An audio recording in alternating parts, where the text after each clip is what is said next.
Speaker sir, ఈ రాష్ట్రంలో ఎక్కడ రాష్ట్ర ప్రభుత్వ ఆదాయానికి గండిబడ్డా దయచేసి కూర్చోండి. రాష్ట్ర ప్రభుత్వ మీ సీట్లలో కూర్చోండి. దయచేసి ఖనిజ సంపద కూర్చోండి. లేదా ఇతర ప్రభుత్వ ఆదాయానికి గండిబడే కూర్చోండి. ఎలాంటి తప్పిదాలు జరిగినా ఆ ప్రభుత్వం కాదండి ఇది. ఎవరిని ఉపేక్షించే ఆలోచన చేయలేదు. ఈనాడు ప్రతిపక్ష సభ్యులు ఏదైతే అంశం లేవనెత్తిందో రాఘవ కన్స్ట్రక్షన్స్ కు సంబంధించి ఈ రాఘవ కన్స్ట్రక్షన్స్ కు నోటీస్ ఇచ్చింది. దీనికి సంబంధించి చర్యలు తీసుకోమన్నది.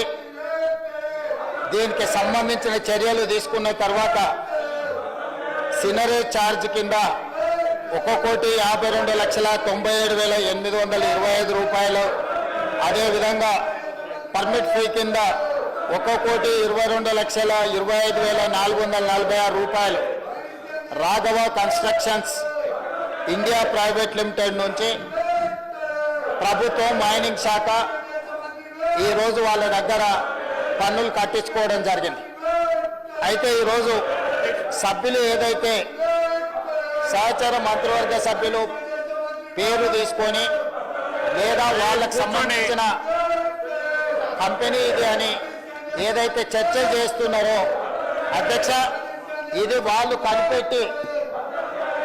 కనిపెట్టి లేకపోతే వాళ్ళు ఫిర్యాదు చేస్తే తీసుకున్న చర్య కాదు అధ్యక్ష.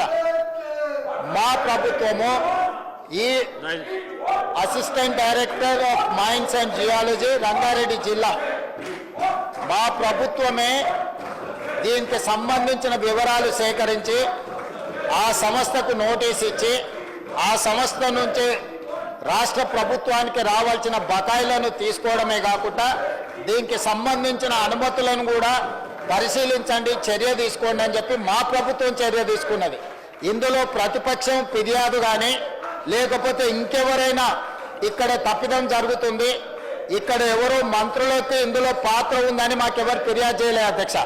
నేను ఇవాళ ఒకటే మాట చెప్పదలుచుకున్నా, సభ్యులు ఏదైతే వివాదం లేవనెత్తాలని ఒక మంత్రి మీద బురద జల్లాలని వాళ్ళ అక్కసు అసూయ వాళ్ళు అనుకున్న పైరవీలకు ఆ మంత్రి సహకరించడం లేదని ఆ మంత్రి మీద ఒత్తిడి తీసుకురావాలి.